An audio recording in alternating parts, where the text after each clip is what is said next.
This video is brought to you by Captivating History. There is something so uniquely fascinating about the ancient Egyptians that has captivated historians, archaeologists, and the public for the last 200 years. And it's easy to see why. From the strange form of writing called hieroglyphics to the mysterious Sphinx, and from the macabre mummies to the Great Pyramid, ancient Egypt was an enigmatic land that attracted ancient Roman leaders and their militaries to the Egyptian seaports and British Egyptologists to its dusty temples and tombs. Much of our understanding of ancient cultures can be attributed to the ancient Egyptians, who left us many texts and treasures, monuments and myths that offer us tantalizing clues about the exotic and wondrous culture of ancient Egypt. Egypt is a very old land, with civilizations dating to around 5500 BCE. Historians divide ancient Egyptian history into thirds: the Old Kingdom, Middle Kingdom, and New Kingdom.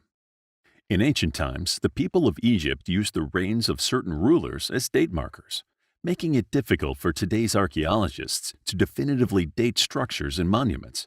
But the Egyptians kept a record of their kings, or pharaohs, that scholars deciphered once they unlocked the key to translating the writing system of the ancient Egyptians.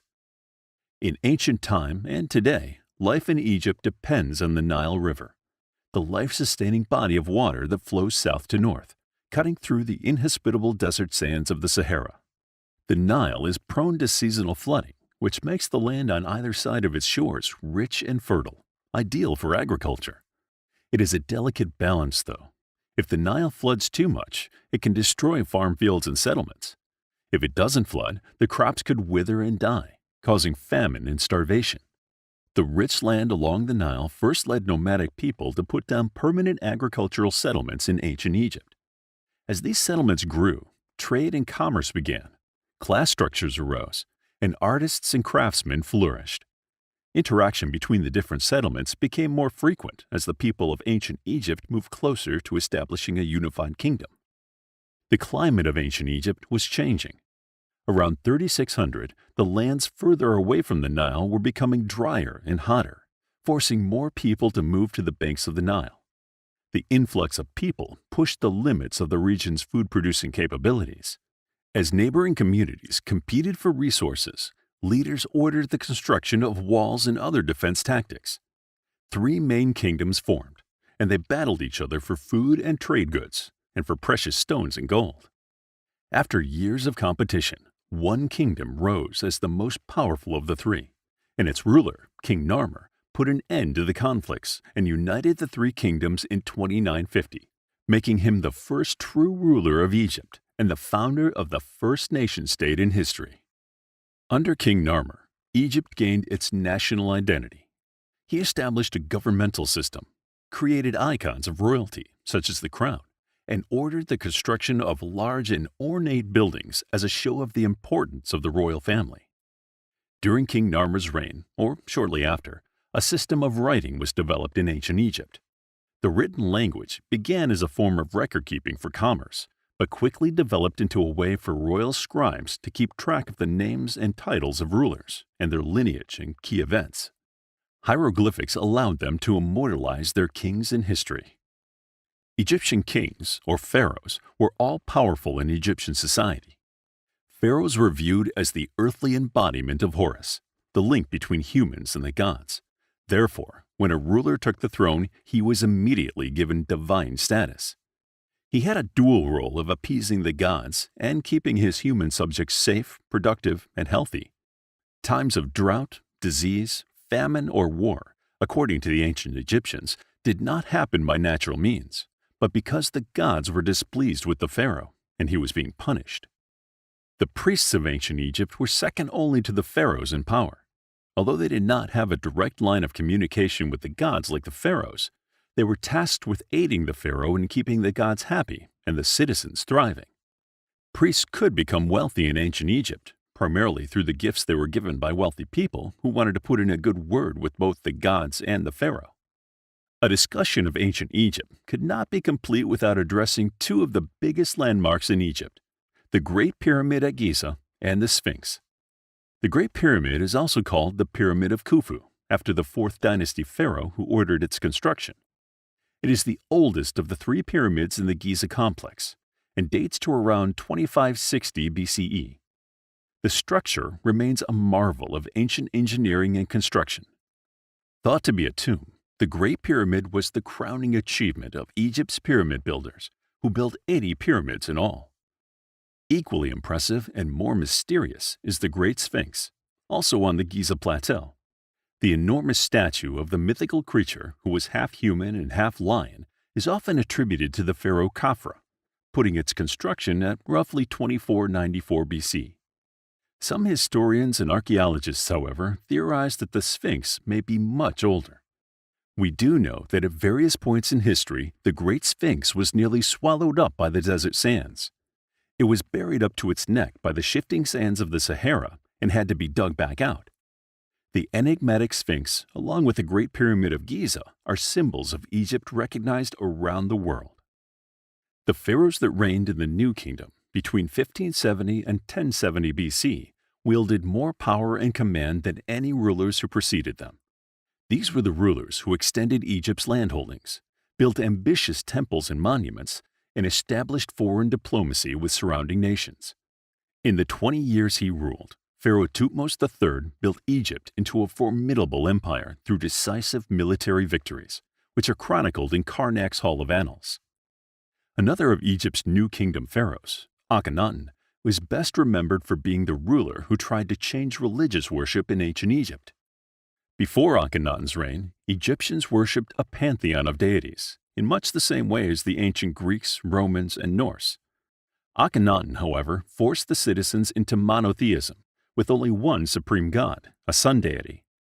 The people of ancient Egypt naturally balked at this sudden and radical shift in their religious practices, although few spoke out against their pharaoh. After his death, polytheism was restored, statues and monuments of Akhenaten were destroyed or dismantled, and his name was expunged from the record of kings. The beautiful Egyptian queen Nefertiti was married to Akhenaten, but not much else is known about her. Queens only ruled in partnership with their kings. However, historians believe that Nefertiti may have served as the sole ruler of her people after her husband's death, and before the boy pharaoh Tutankhamun began his reign. We may not know much about Nefertiti's background, but we do know what she looked like. A bust of her likeness, believed to have been sculpted in 1345 BC, was unearthed in an artist's work by a German archaeologist in 1912. The bust of Nefertiti, often called the most beautiful woman who ever lived, is on display at a museum in Berlin. Upon the death of Akhenaten, there was no clear heir to assume the throne.